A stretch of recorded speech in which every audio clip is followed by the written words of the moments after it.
Olá, boa tarde a todos. Boa tarde, galera. Tudo bem com vocês?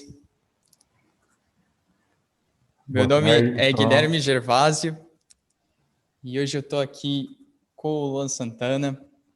Nós somos da 15 Academy Brasil e nós somos um centro de treinamento tanto presencial quanto online que oferece formação na área de engenharia de software.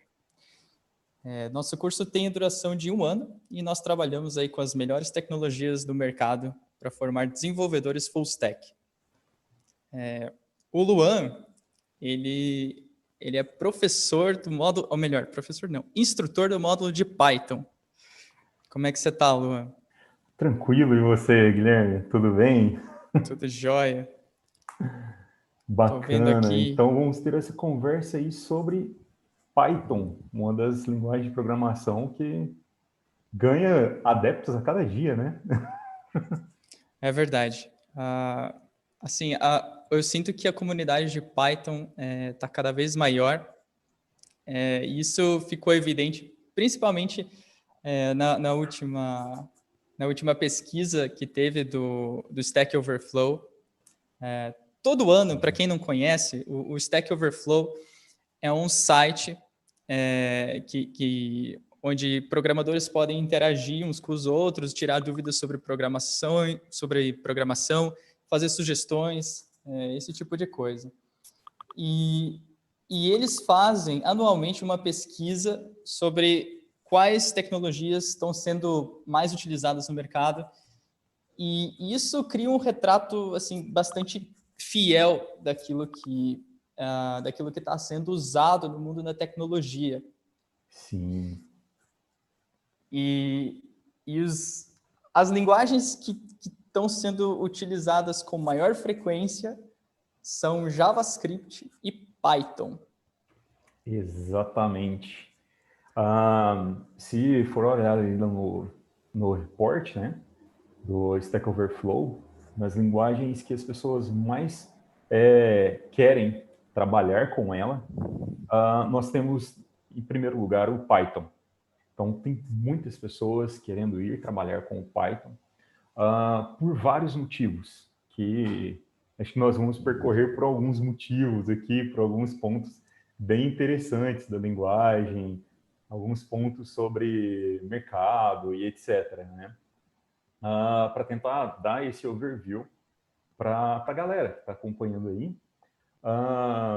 Então, tipo, se você for olhar nesse mesmo relatório do Stack Overflow que o Guilherme estava falando agora, né, Guilherme, eu acho que a gente até estava conversando sobre isso esses tempos atrás agora, sobre a questão salarial também, né? Que Exatamente. ali, em média, se olhando no todo, no global, né? No planeta Terra inteiro, em média está um pouco por volta de 10% maior o salário para um programador desenvolvedor Python do que para outras linguagens bem conhecidas, né? Isso não estou tirando tipo um coelho da cartola, né? Tá lá no survey do Stack Overflow, se quiser ir lá conferir, se o pessoal quiser ir lá dar uma olhada, inclusive eu acredito que vai ter o link embaixo do vídeo, ali logo. Mas são várias características que eu acho muito legais e muito chamativas, né, para o mercado hoje em dia. Exatamente. Eu gosto muito dessa pesquisa do Stack Overflow, porque eu acho que ela tem um poder muito grande. Assim. Eu acho que as pessoas que trabalham na parte assim, da gestão, né, de projetos olham para isso e já conseguem ter uma noção do que vale a pena usar num projeto, né? Porque quando você pensa em projeto, você também tem que pensar, tem que olhar para o mercado e pensar na oferta de desenvolvedores que você vai ter, certo? Eu acho que do ponto de vista da gestão, acho que faz muito sentido investir em projetos com linguagens que têm ampla adoção, né? Porque a gente sabe, né, que o nosso trabalho é muito colaborativo, né? Mesmo Sim, que duas pessoas não trabalhem na mesma empresa, existem comunidades por trás das linguagens, né? E a gente sabe sim. que isso é um componente muito importante para qualquer profissional, né, que trabalha com engenharia de software, porque a gente sempre recorre, né? A gente sempre recorre às comunidades, assim, para nos ajudar tanto com as ferramentas, né, que já vêm prontas, códigos open source também. Sim, E, isso é muito legal, cara. E é uma. E a partir dessa noção do que a linguagem alcança no mercado, né? uhum, E mais uma vez frisando que tem a pesquisa, o pessoal vai colocar ou nos comentários ou aqui embaixo na descrição do vídeo, em algum momento vai estar disponível para vocês. Provavelmente nos comentários, mas não vai para lá agora. Fique com a gente para a gente ter essa conversa aqui juntos. exatamente. É legal essa pesquisa, assim, tem algumas linguagens que eu torço, assim, para subirem no ranking, mas Eu também. ainda tão assim com adoção baixa ou é uma coisa muito assim de nicho, sabe? Uhum. Eu acredito que essa briga vai ser eterna, né, entre as linguagens, Vai, essa batalha vai. aí, eternamente. Exatamente. E o legal é Exatamente. que o cara que está começando agora a desenvolver, ele pode se basear por esse ponto, né? Tipo, nossa, qual linguagem que eu posso começar agora, né? Tipo, para onde eu vou? Onde eu Exatamente. começo? Eu acho sim. Eu acho assim, se você quer trabalhar com tecnologia, eu acho muito importante esse seu primeiro contato com a indústria de verdade, esse primeiro contato com a engenharia de software no ambiente profissional. É porque uma coisa é ser robista, né? Uma coisa é gostar Exato. muito, ser um hobby. Outra coisa é o momento onde você realmente entra no ambiente profissional. E aí a exigência é muito maior, as restrições de tempo são grandes, né? Aham. A gente sabe como é que é. Eu sou desenvolvedor full stack, você também com certeza já trabalhou em um monte com Python. Sim, sim. Então, a gente sabe como é que é, né? E sem dúvida, assim, é muito importante para realmente quem quer investir nisso, que tem esse contato profissional mesmo, né? Então, Sim. para quem está começando, acaba sendo uma questão, assim, de probabilidade, né? Por exemplo, Sim, assim, exatamente. eu gosto muito de Elixir, certo?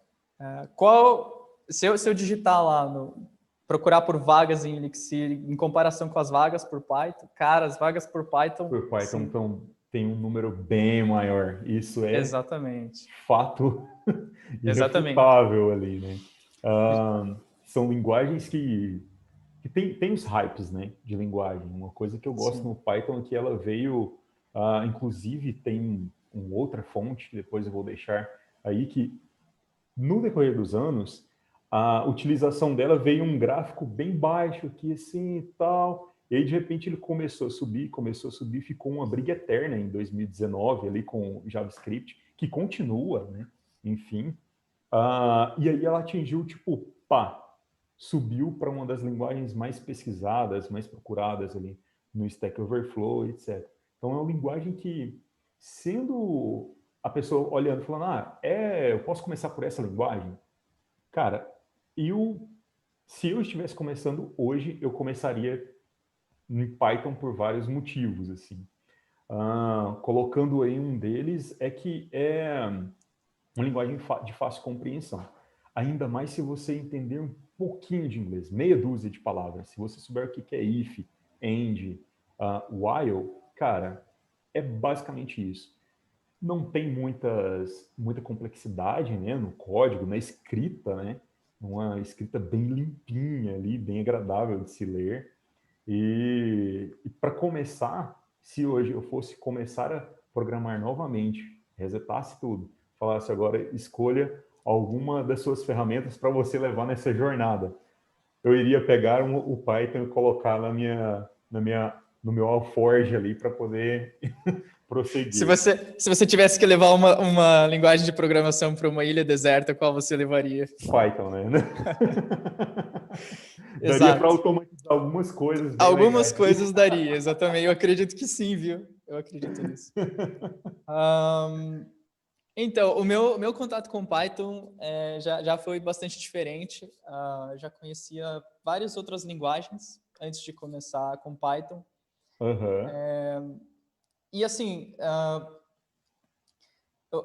a impressão que eu tive foi a mesma, independente de conhecer outras tecnologias, porque eu realmente achei assim, a sintaxe super, super limpa, uma simplicidade e uma atenção especial assim, a estrutura do código, uma coisa realmente especial. Eu sei que outras linguagens também fazem isso, que tem uma atenção especial à forma, por exemplo, o Ruby também é uma linguagem que tem uma certa elegância, o próprio Elixir, que também deriva do Ruby, né? Então, bem verdade. Tem essa componente também, Sim. mas realmente quando eu comecei a estudar Python foi uma coisa que impactou bastante, assim. Até alguns projetos, assim, de engenharia reversa, assim, que eu nunca tinha conseguido entender por estar em outras linguagens. Quando eu comecei a ler coisas sobre o assunto com Python, parece que começou a fazer sentido, sabe? Assim, o conceito geral, sabe? Mesmo estando iniciando com Python, eu senti que dava para avançar com alguma facilidade, assim. Cara, isso é bem legal. E chega a ser prazeroso, né, Gui? Com certeza. É muito bom. E uma coisa legal que você viu nesse início com o Python e tal, de se colocar, que eu acho que é bom, interessante a gente comentar, assim, é como, sei lá, como começar a trabalhar com essas coisas, né? E aí isso já me vem algumas coisas na cabeça aqui. Por exemplo, hoje em dia tem muitas formas de você começar a programar, né?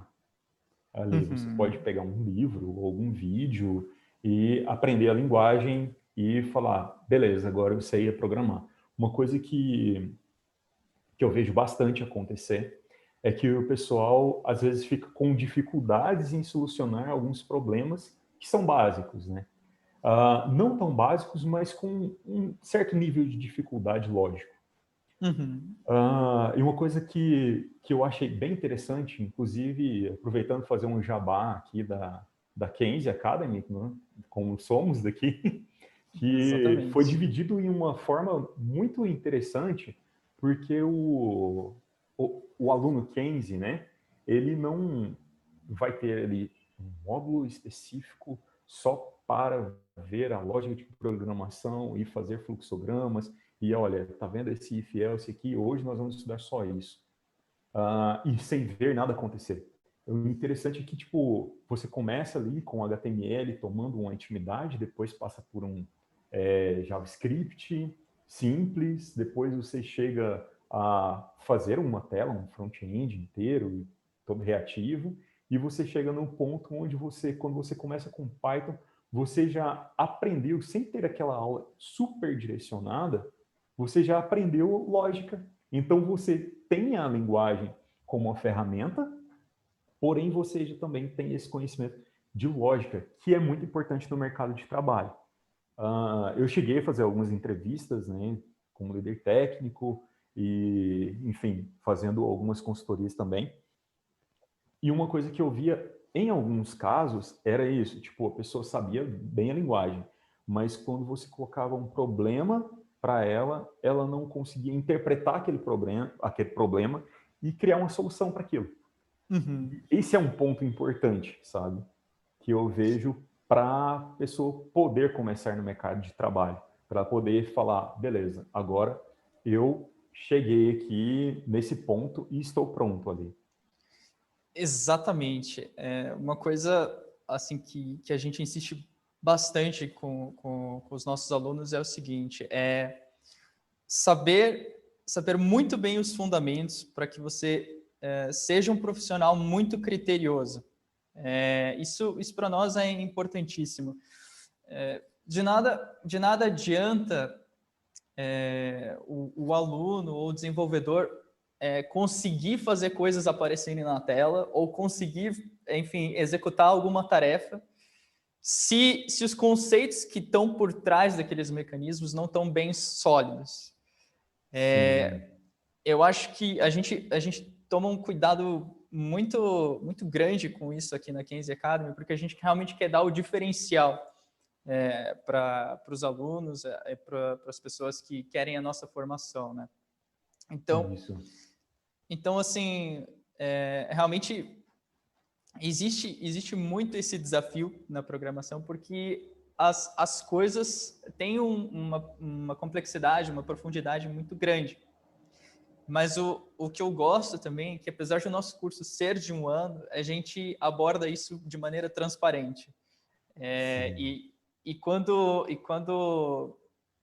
realmente a gente, à medida que o curso vai evoluindo, né, eles já chegam na parte do Python com uma certa propriedade, né, com uma certa bagagem que eu acho que faz com que eles aproveitem mais ainda, né, essa parte do Python, toda essa forma do Python, a sintaxe, a maneira de abordar os problemas com Python, né?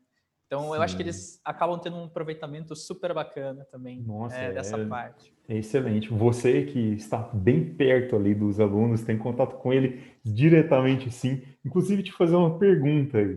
Qual que é a sensação de evolução deles, assim, tipo, de ter começado e de estar hoje uma turma no Q2, por exemplo, que já tem essa noção de como construir as coisas, como interpretar o problema e etc. A sensação assim de evolução deles é enorme. É enorme. Só que a gente está sempre olhando para o degrau acima. A gente não... O nosso curso tem duração... o ano todo, né? Então não tem nenhuma interrupção. E eles estão permanentemente lidando com desafios cada vez mais difíceis. Claro, quando a gente olha para trás e vê aquilo que eles já fizeram, a sensação de satisfação é imensa. E muitos até me perguntam algo assim, Guilherme, eu quero continuar trabalhando com React, agora que eu estou me aproximando do Q3, que eu vou começar a ler Python, quero continuar trabalhando com React, porque eu acho que se eu deixar de praticar, é muito provável que eu vá perdendo que eu vá perdendo a manha do React, né? E muitas vezes o que eu digo é sim, você sempre tem que praticar, sempre, sempre, sempre, sempre. Sim. Isso vale para mim, certamente vale para você. Acho que nós dois somos pessoas que praticamos assim diariamente, tanto dentro quanto fora da Kenzie, né?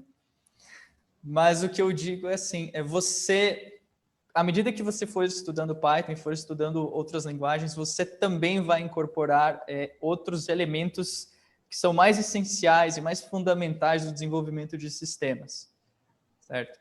Então assim, quando você trabalha essa resolução de problemas, seja com Python, seja com qualquer outra ferramenta, e você constrói sistemas bem organizados e eficientes, você está se desenvolvendo como um bom profissional.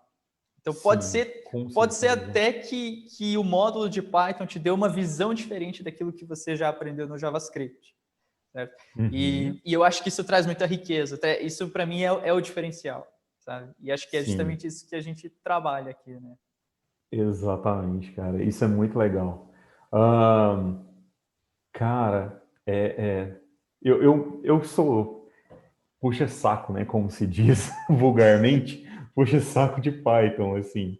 Porque é uma linguagem que eu gosto muito, por causa dessa questão de ser clean, de ser muito versátil, etc. O pessoal, eu acho que vai começar a mandar algumas perguntas. Se quiser mandar nos comentários aí, pessoal, algumas perguntas e tal. Daí depois eu e o Gui vamos ir olhando e tal, respondendo. E aproveitando sobre o chat, etc., Uma coisa que é legal, que eu gosto sempre de comentar, é que da questão da filosofia do Python. Sempre, porque ela é uma linguagem que ela segue uma filosofia, alguns princípios, né, básicos assim. Então, os princípios que eu gosto muito dessa linguagem, no caso, é a questão da produtividade, porque o mote dela, o principal ali no início, o pessoal falou, cara, beleza, temos que ter uma linguagem que tenha uma alta produtividade, ou seja, que eu consigo construir bastante coisa com pouco código, e tem que construir uma coisa que seja legível, né? Uma linguagem bem legível. Então, esse código acaba sendo muito amigável para o ser humano, o código Python. Por quê? Porque ele tem uma quantidade bem pequena de caracteres especiais. Por exemplo, se você for pegar Lisp. Celisp, vamos pegar Celisp, meu Deus. A linguagem com uma infinidade de parênteses alinhados ali. Então, você tem muito parênteses, fica complexo de ler.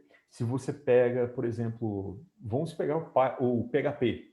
Não que eu não goste, gosto de PHP também. Uhum. Eu acho que um desenvolvedor, para ele falar, não, eu desenvolvo back-end, ele escolhe uma linguagem como principal, mas ele tem que ter essa consciência de que um dia ele vai ter que caminhar para uma outra linguagem para resolver algum problema, porque a linguagem boa é aquela que resolve o problema. Eu gosto do Python porque ela resolve vários problemas.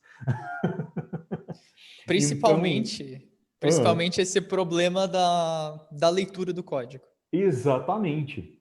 E aí o que acontece? Como ele tem poucos pontos dessa forma, né? Tipo, você está muito próximo de um pseudocódigo que os professores gostam de ensinar nas universidades, né, e etc. Vão lá e colocam você para escrever em Portugal, que é uma linguagem em português com um compilador muito específico que nenhuma empresa no mundo vai usar aquilo para produção. Ponto. Então, o Python se aproxima demais. Então, se eu escrever algum if e quer colocar um end, um e, se for, por exemplo, se x for maior que 10 e menor que 15. Então, você coloca um if, e praticamente você está escrevendo em inglês, if x menor que 10, end x. Aliás, maior que 10 e x menor que 15. Então, é muito fácil. Você tem a palavra end mesmo ali, então fica muito comum de você bater o olho e fazer isso, sabe? Uhum. E aí o que acontece nesse ponto todo, né? Ela é prazerosa. Ela é muito prazerosa de É trabalhar. verdade. Eu falo uma coisa para os meus alunos que é assim, quando vocês estiverem trabalhando, grande parte do trabalho de vocês não vai ser só codar, vai ser descodificar. E o que eu quero dizer com isso é, vocês vão ter que pegar um sistema, vocês vão cair de paraquedas em algum projeto, por exemplo, se trabalhar na parte de consultoria, né? Cai de paraquedas em algum projeto, tem que resolver algum problema específico daquela aplicação. Só que, é claro, para fazer essa intervenção, você precisa ler código, né? Você precisa Sim. saber as entranhas daquilo, o que tá por trás daquilo, né? E uma das coisas que a gente insiste muito aqui é justamente nessa parte de escrever código para os outros. E Sim, muito eu acho que isso é um essencial. ponto importantíssimo, né? Que torna muito agradável ter alguém na equipe que escreve código dessa forma, né?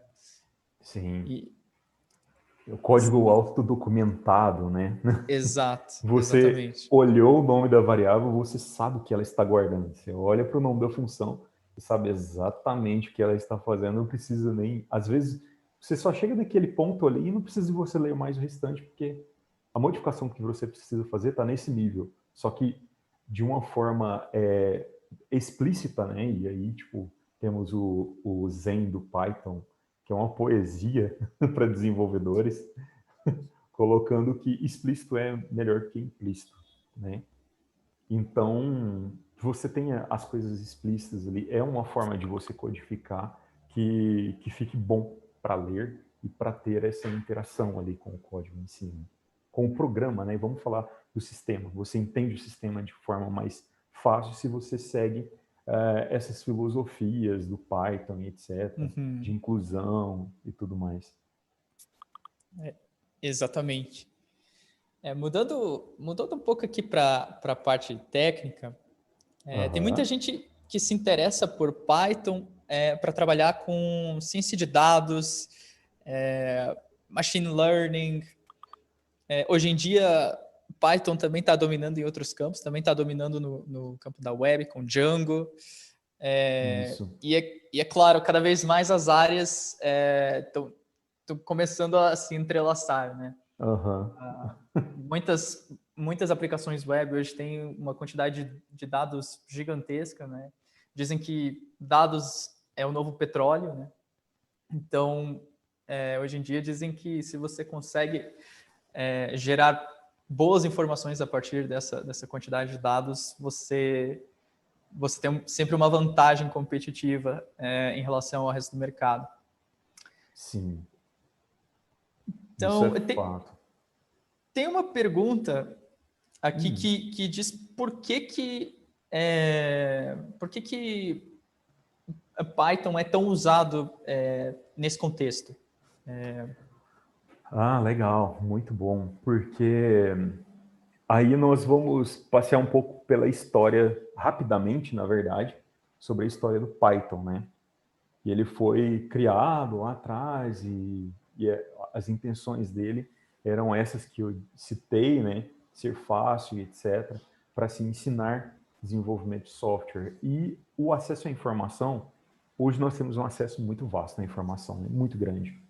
E e aí, Guilherme, essa questão foi aumentando. Você teve mais acesso à informação, etc. Só que ela saiu ali de ambientes que trabalhavam com questões científicas. Então, se você for fazer algum trabalho científico sobre, sei lá, quantidade de biomassa em uma floresta, por exemplo, então, você tem uma massa muito grande de dados. Então, você precisa utilizar aquela linguagem que está mais próxima de você para resolver aquele problema. Então, Uhum, o pessoal começou a desenvolver várias coisas para ajudarem nisso. Então, e de forma otimizada. Então, o que, que acontece? Hoje o Python tem muitas bibliotecas, que são, por exemplo, o SciPy, que é um pacote de bibliotecas. Você tem muitos algoritmos que resolvem problemas de uma maneira muito rápida.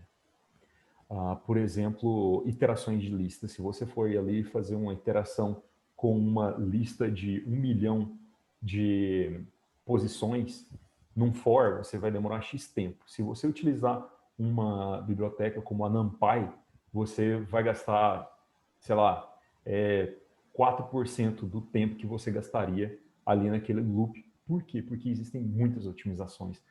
Tem uma comunidade muito grande trabalhando nisso. Então, uhum, por ela vir sendo trabalhada, utilizada, melhorada para objetivos de se processar grandes massas de dados, complexidade de soluções matemáticas, probabilísticas e etc., todas essas coisas, então ela tem essas otimizações e essa maturidade que algumas outras linguagens das mais conhecidas, né, vou frisar aqui, não tem tanto. Então, por isso que ela é muito utilizada. Então, o cara que está trabalhando com o Python para automação de deploy, colocar o site automaticamente ali em produção, ele fala, eu quero começar a aprender a trabalhar com Big Data. E aí ele vai poder absorver o conhecimento, né, relacionado ao nicho de Big Data, e a facilidade dele ir para essa parte vai ser muito grande em relação à linguagem, porque ele já vai estar ali dentro. Então, ela é muito utilizada por causa disso.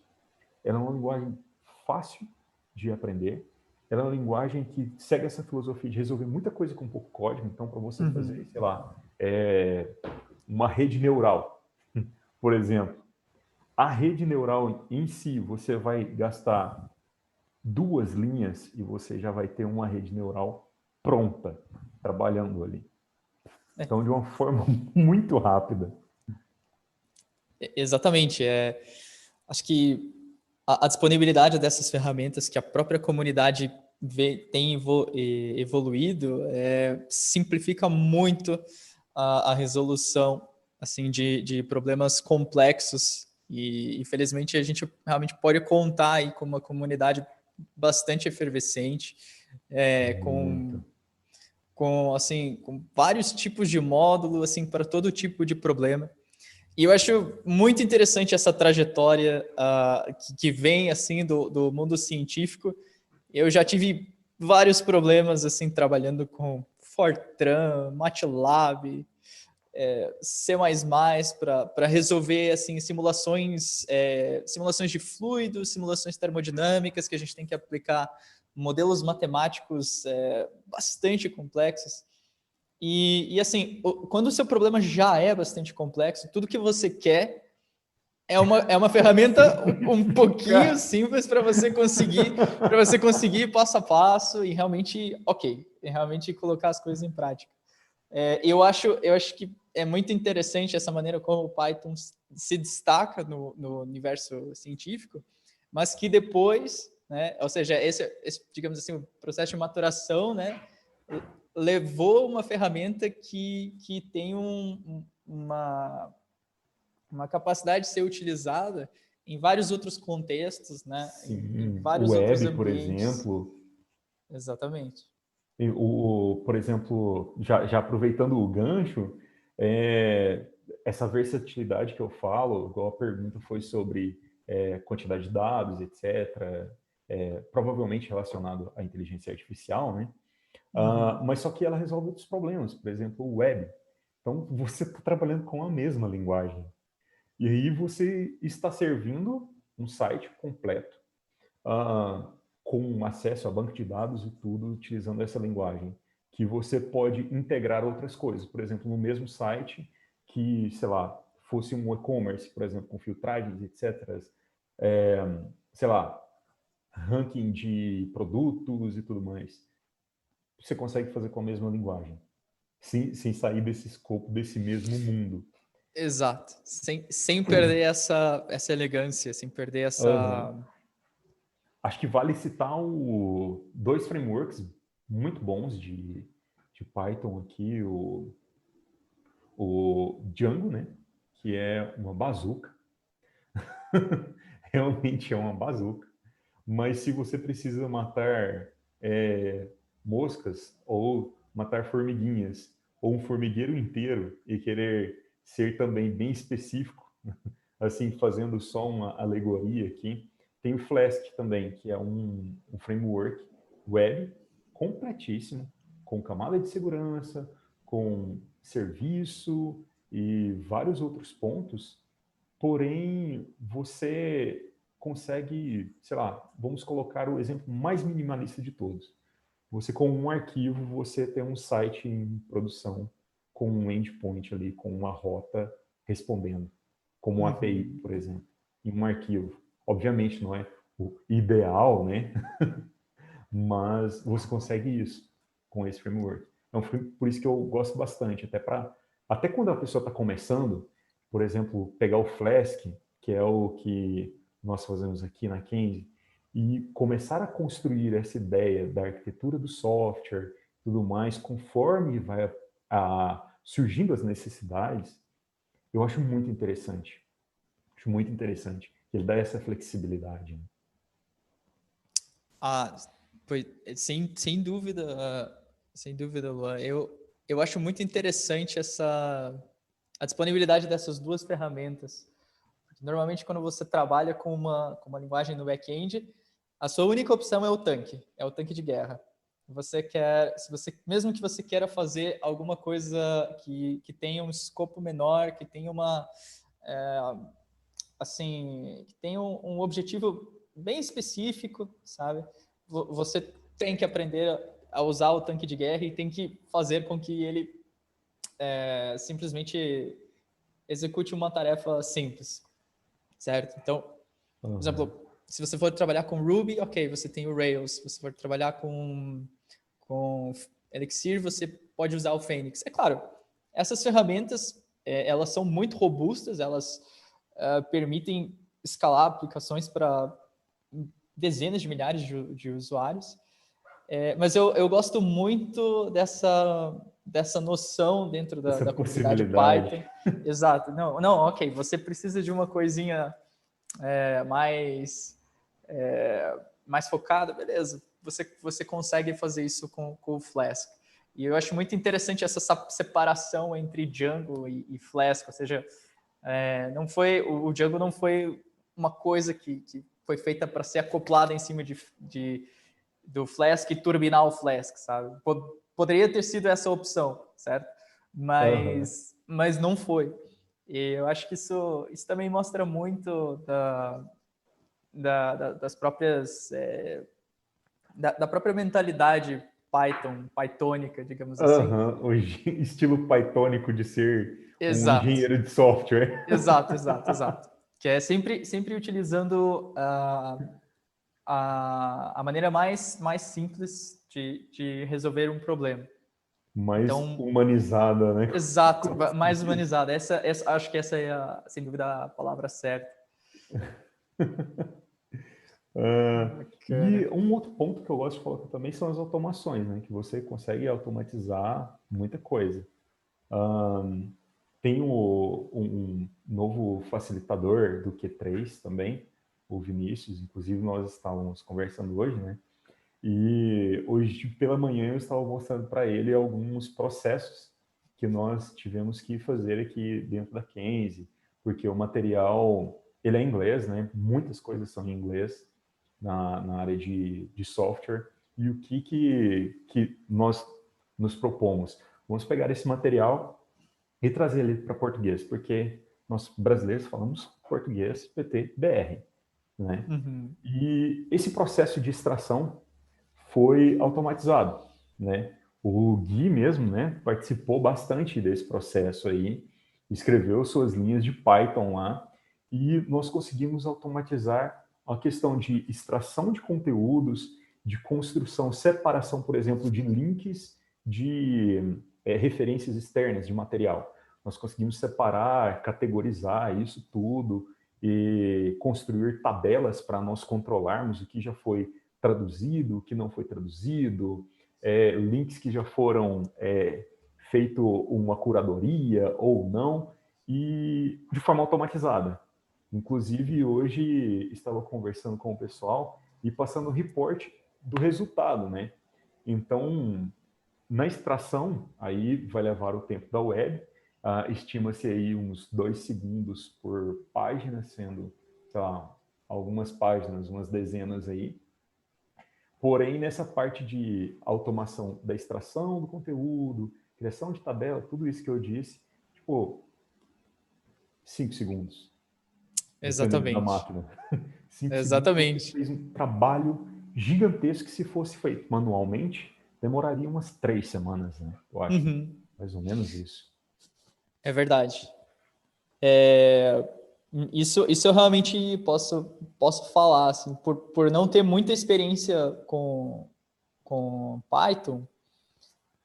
Quando na época, pelo menos, quando eu comecei a trabalhar nesse processo, eu realmente senti assim, ok, essa tarefa tem um grau de complexidade bastante alto, e ok, e eu mesmo assim vou usar o Python, porque enfim, além da própria cultura, né, da empresa, né, parece que realmente é a ferramenta adequada para resolver o problema. E a sensação ao final enfim, ao final da missão realmente essa, assim, você construiu uma coisa praticamente em tempo recorde, assim, fazendo a reflexão e tentando comparar com outra linguagem, certo? Ou seja, como é que eu faria para fazer a mesma coisa agora utilizando Java, utilizando Ruby, sabe?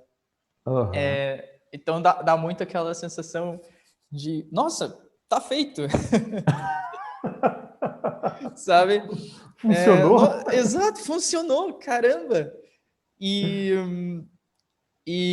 realmente isso me impressiona bastante, assim, em relação ao Python. Acho que, enfim, todos esses assuntos que a gente vem comentando tornam ela uma tecnologia bastante rica, certo? Uma ferramenta Sim, muito, muito poderosa e que traz uma mentalidade assim que vai além da própria programação, vai além de fazer coisas aparecerem na tela. Acho sim, que o Python te força a adotar essa organização, essa uma maneira muito objetiva de pensar. Ele te força a escrever código para outras pessoas lerem, certo? exato. E isso é muito legal. E a comunidade tem uma preocupação gigantesca, né? Como você disse lá atrás. O pessoal se ajuda muito, o pessoal tenta incluir as pessoas para dentro, né? E Uhum. compartilhar esse conhecimento. E é uma preocupação real, porque um dos primeiros comandos que você aprende a dar no console ali do Python, né?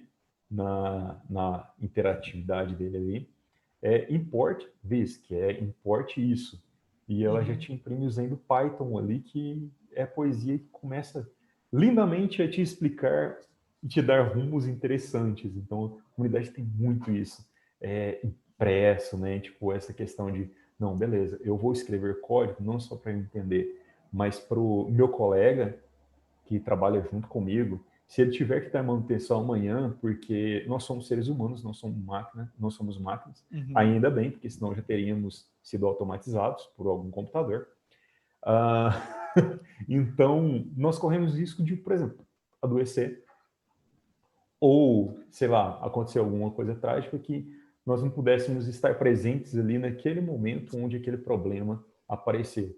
E o meu colega de trabalho ir ali, ler o código, ler o que eu fiz, entender o problema que estava sendo solucionado, entender qual o defeito que aconteceu, e ele rapidamente dar uma manutenção, e aí o negócio que você estiver atrelado ali, ou por trabalho, né, CLT ou CNPJ, enfim, você conseguir ir ali, e a outra pessoa, aliás, né, conseguir ir ali e fazer um bom trabalho, rápido, e sem uma sobrecarga mental muito grande. Então a pessoa acaba saindo Exatamente. feliz. Exato, exato. Essa parte da sobrecarga mental realmente é muito notável. É interessante que tem outras linguagens que, por exemplo, que tentam ser tolerantes à falha, né? Construir sistemas que são tolerantes à falha.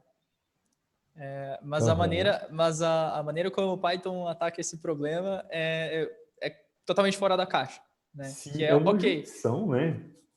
Uma junção exatamente, tanto da linguagem que os caras que começaram lá falaram, olha, um jeito pythônico de fazer a coisa é nesse caminho aqui, querido. Então a pessoa já exatamente, pega aquele caminho e ela fala, não, ok, eu vou seguir nesse caminho. E ela seguindo esse caminho exatamente, fica muito bom dela trabalhar em times. Então exato, eu vejo uma junção tanto da linguagem, algumas diretrizes, com certeza, essa flexibilidade, etc., mas também das pessoas que trabalham com ela. uhum, Normalmente, elas têm essa questão de falar: não, ok, eu estou escrevendo alguma coisa, mas não é só para eu ler, é para outra pessoa também conseguir ler e outra pessoa exato, também conseguir resolver os problemas com isso que eu estou fazendo, né? Acho que é uhum, um dos pontos lindos, assim, é que verdade. eu vejo. E assim, é um conceito simples, mas é mais fácil falar sobre isso do que efetivamente fazer isso, né? Colocar isso em prática não é fácil, não é trivial, independente da linguagem que você utilizar. E eu considero, já falei isso algumas vezes, mas considero isso como um grande diferencial. Inclusive, o meu livro favorito de Python trata justamente sobre esse assunto.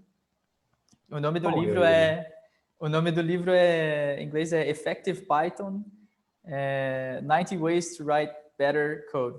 E cuja tradução Oh, seria basicamente Python eficaz, 90 maneiras de escrever código melhor. E uau, isso é muito legal. o livro vai direto ao ponto nesses assuntos, porque o livro já assume que você conhece algumas outras linguagens, que você já trabalhou com alguns problemas dentro da computação, e a introdução é muito breve e rapidamente ele faz uma análise de casos, assim, por exemplo, assim, sei lá, o primeiro capítulo. Digamos que você esteja trabalhando com essa lista, certo? E em seguida ele diz assim, você poderia tentar resolver esse problema no Python da seguinte forma. E daí ele traz um algoritmo ali para, ok, resolver o problema e pronto. Mas ele diz, não, mas veja só, se você fizer dessa maneira, você tá criando uma situação aqui que não vai te ajudar no futuro. Se você quiser fazer da maneira pythônica, você resolveria desse jeito. E o livro é todo assim. O livro é todo assim. São 90 exemplos que abordam casos, assim, use cases, né? Ou seja, situações que ocorrem em aplicações, situações que você pode enfrentar quando está trabalhando com dados, com machine learning, ou até aplicações mais simples.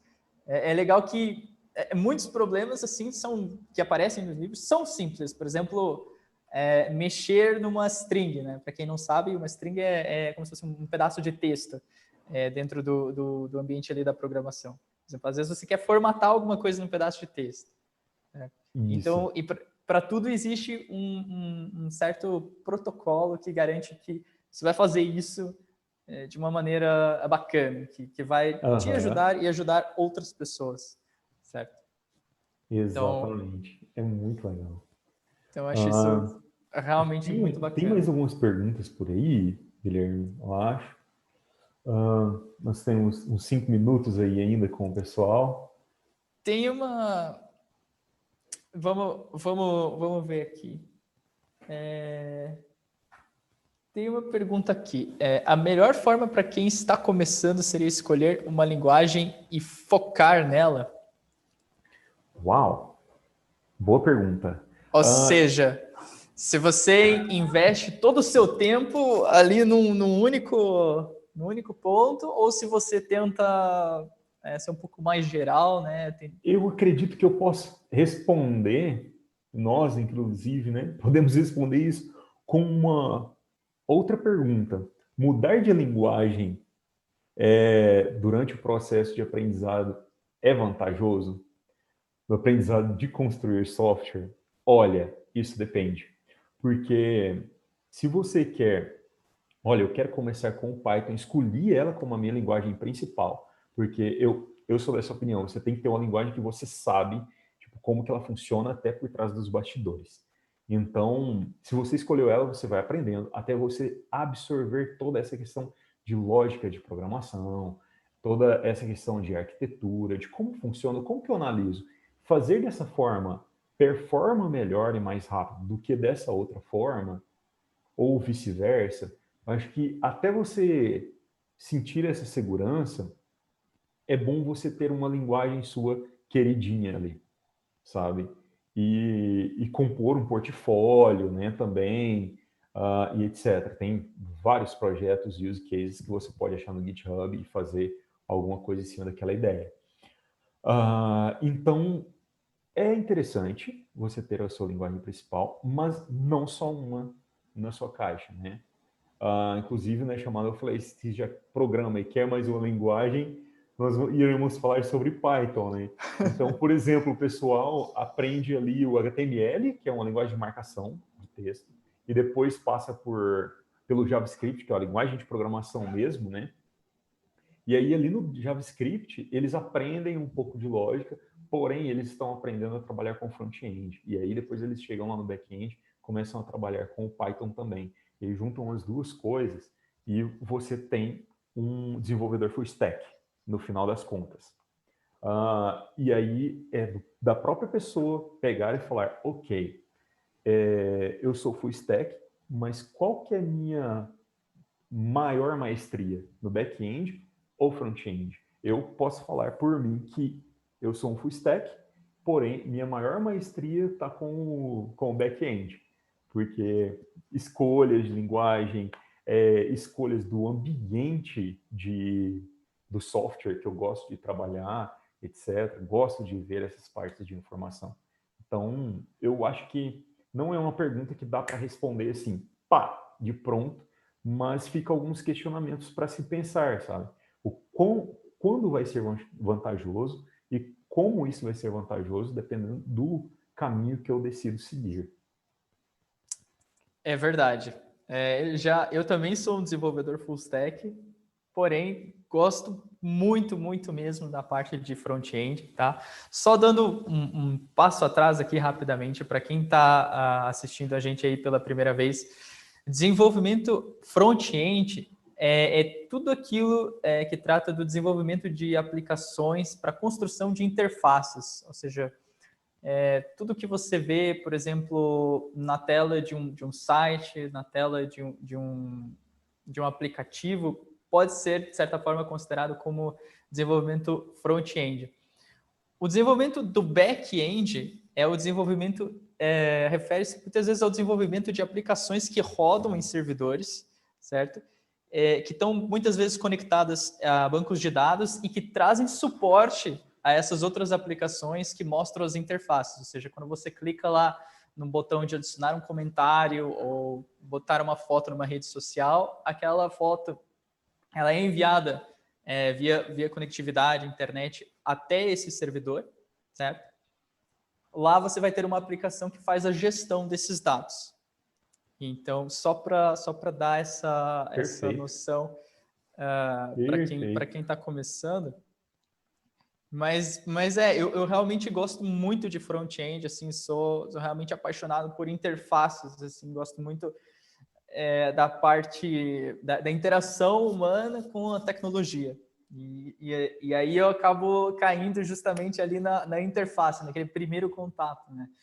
Então, acabo caindo bastante nessa área, mas eu acho que é um grande diferencial, assim, quando você tem uma visão full stack de qualquer aplicação, de qualquer negócio. É muito bacana você ser uma pessoa que, dentro da indústria, a gente fala que pode usar vários chapéus. Exatamente, é um ótimo ditado. Exato. Então, porque quando a gente está trabalhando com desenvolvimento, por inúmeras razões, podem surgir situações onde é necessário priorizar certos problemas, resolver certos bugs, e você ter conhecimento em áreas diferentes sempre vai ser uma coisa que vai te ajudar a raciocinar. Isso que o Luan falou de ter uma linguagem principal que serve como esqueleto para o restante do seu aprendizado, eu também acho muito importante, porque quando você cria um esqueleto sólido e firme, ok, aí você tem um ponto de referência, certo? Aí você vai passar para outra linguagem, você pensa assim, ok, como que eu, nessa nova linguagem que eu estou aprendendo, como que eu faço aquilo que eu fazia na outra que eu já conheço, que já me é muito mais familiar? Isso. Então existe uma vantagem nesse sentido, mas, por exemplo, quando você não solidifica essa linguagem inicial, eu acho que pode haver aquela sensação de início sem, digamos assim, sem completar o objetivo, sabe? Então é muito importante estabelecer esse ponto de referência bem sólido mesmo, para você conseguir entrar em novos ambientes e usar isso a seu favor. Ou seja, exatamente. Perfeito, Guilherme. Perfeito. é verdade. Então, Porque assim, se você não tem esse esqueleto, né, como você citou, fica complicado de você caminhar entre tecnologias. exatamente. Por exemplo, uma coisa que eu gosto de dizer que você tá a profissão do engenheiro de software, desenvolvedor de software ou qualquer outro que esteja relacionado que você tem que escrever software, está baseado em alguns pontos, né? Uma questão é você ter como colocar essa ideia, materializar ela, e aí vemos a linguagem de programação, né, e várias outras formas. E outro ponto é você ter esse conhecimento, esse raciocínio, essa habilidade, né, de compreender ali, que é treinada. Por isso que o pessoal, os alunos da Kenzie, tem vários exercícios para fazer diariamente, para treinar essas questões, né, esses pontos. E você também tem um outro ponto que é um terceiro pilar, que é o conhecimento de nicho.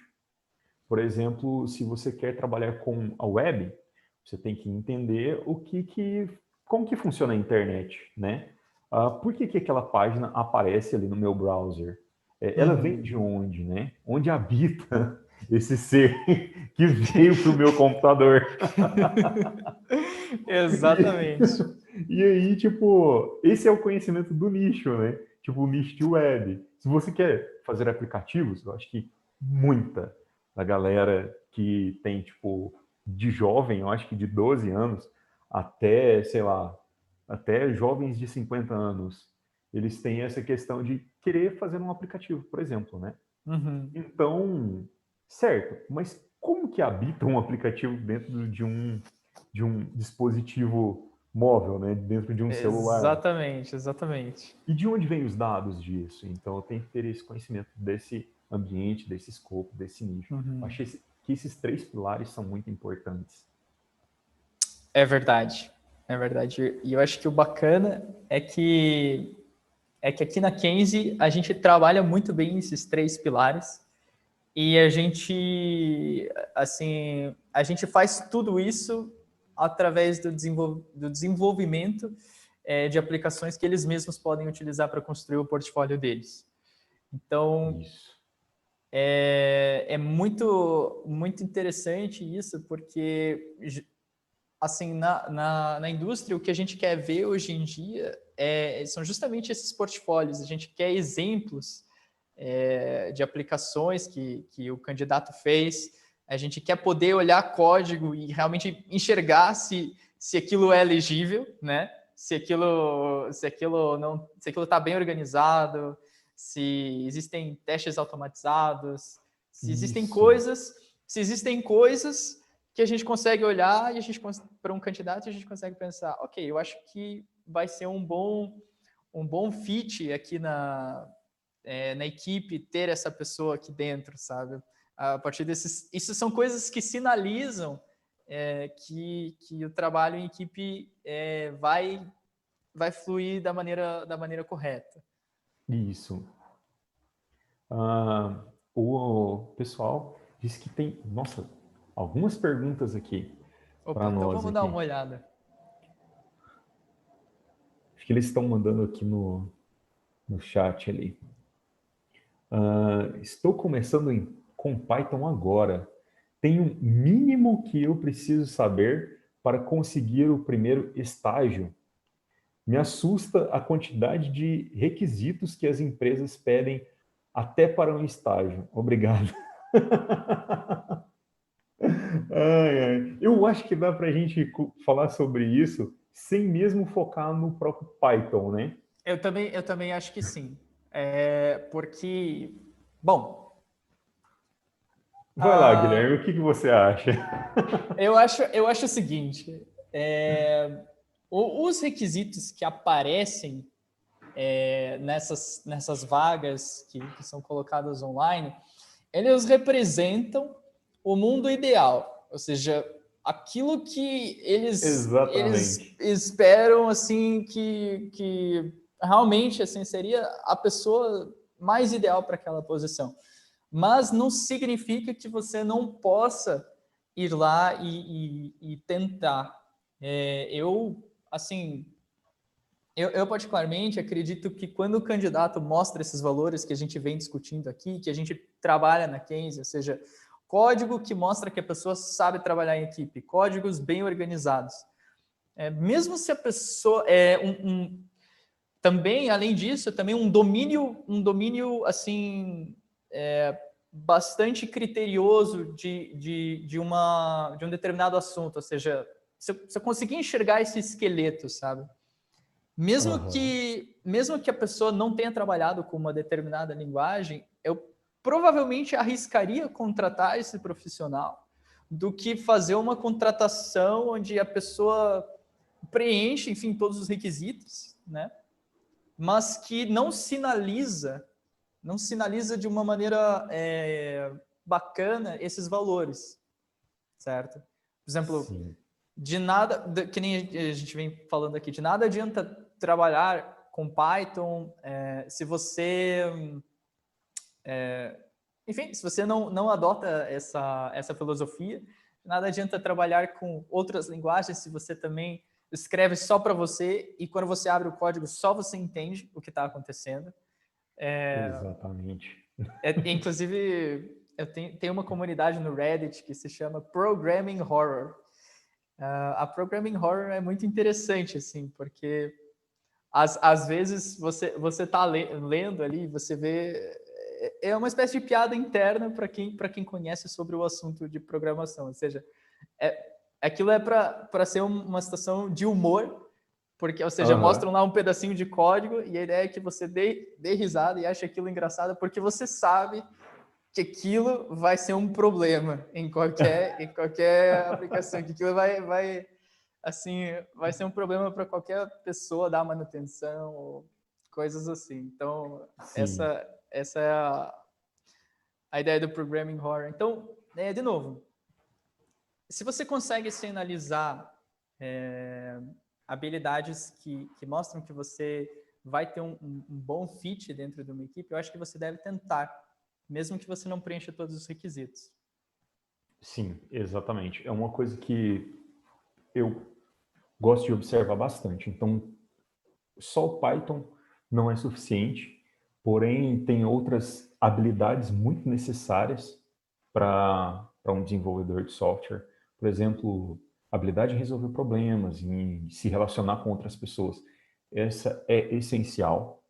E uma outra questão que eu gosto de observar é quando a pessoa não ignora tanto que está, tipo, programming horror, por exemplo. Tipo, ela bate o olho, ela sabe que aquilo vai dar problema. Então, normalmente, ao meu ver, um programador que deixa isso passar, fala, não, ok, tudo bem, não importa. Ele está plantando uma sementinha que vai crescer amanhã e amanhã ele vai estar caminhando e ele vai bater com a testa nela, por exemplo. Então, acho muito importante essa questão de trabalhar em time, né? A questão de praticar, porque você acaba adquirindo uma expertise somente com prática, porque a linguagem é prática, quanto mais você pratica, mais rápido você tem aquela... enfim, qualquer linguagem que você escolher, não só falando de Python, quanto mais você pratica, mais pronto aquilo está na sua cabeça, mais fresco. Então, você vai bater o olho naquele problema e você vai ter um insight do que a sua linguagem vai te oferecer. Se existe uma biblioteca que já soluciona aquilo. E o conhecimento de nicho, que é o tripé ali que eu sempre falo, certo, eu trabalho com internet.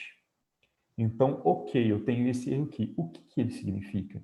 Então, é bem complexo determinar assim, ó, você precisa disso para entrar no mercado de trabalho. Porém, um outro ponto que eu acho, e não tem como não rir disso, é que realmente existem algumas empresas com vagas que ele te pedem. Olha, você precisa saber Python, precisa saber SQL, precisa saber JavaScript, precisa saber HTML e CSS. Para a web, até aí tudo bem. Você ter uma noção, não ser um mestre naquilo. Porque aí nós estamos falando de um estagiário, a gente não está falando de um desenvolvedor sênior. Agora, se a empresa quer pagar para um desenvolvedor que tem habilidades seniores ali, ou pleno, né, um, um income, um salário, né, enfim, dar um pagamento no final do mês ou quinzena de equivalente ao de um estagiário, alguma coisa está errada com a empresa também. Então, a empresa está querendo se aproveitar. Então, é bom ficar esperto com isso, com vaga de onde que eu estou olhando. Qual é a descrição? Será que bate com o que a maioria do mercado vê, a maioria do mercado olha? Então, acho que para se preparar para uma entrevista, que é o que eu sempre falo, que é uma entrevista, ela é uma entrevista, a empresa quer te conhecer, mas você também tem que ter essa parte ativa de conhecer a empresa, saber onde você está colocando, saber qual que vai ser o nome da empresa, que depois você vai lá no LinkedIn e vai colocar trabalhei aqui. Então é Exatamente. bem importante. Exatamente. Realmente tudo isso é muito importante que a gente comentou, ter esse discernimento, ter também essa disposição para escrever bom código, ter trabalhos que mostram que você consegue fazer isso, certo? Lá no E, GitHub é importante, né, também. exato, que esteja disponível, né, de uma maneira fácil para outras pessoas conseguirem acessar. E então, creio que é isso. Eu também acredito que passamos por vários pontos bem interessantes, né, Gui? Exatamente, exatamente. Então, quem quiser conhecer mais sobre a Kenzie, pode acessar o nosso site que está nos comentários. E também gostaria de avisar que nós estamos com as últimas vagas para a turma que inicia agora em julho. Cada trimestre inicia uma nova turma. Então, se você tem interesse, acesse o nosso site, venha conhecer um pouco mais sobre a Kenzie. Se você gostou desses tópicos também que a gente falou e quer se preparar de uma maneira diferenciada, né, podendo construir aí seu portfólio e construir aí uma base bastante sólida para você explorar o mundo da tecnologia, venha se inscrever na Kenzie, venha conversar com a gente. Vai E ser um prazer imenso. exatamente. Então é isso, pessoal. Muito obrigado a todo mundo que assistiu. Agradeço a presença aí de todo mundo. Ok? E Também você quero também, Luan? agradecer. Também agradeço sua presença também, Gui. Agradeço a presença de quem ficou conosco até agora no final, de quem ficou no início também, Uhum, enfim. E estamos esperando você aqui na Kenzie para exatamente. conversar e construir toda essa bagagem que o Guilherme citou e que nós conversamos durante esse tempo aí junto com vocês. Então, fica aqui um meu muito obrigado também. Valeu, muito obrigado. Valeu, pessoal!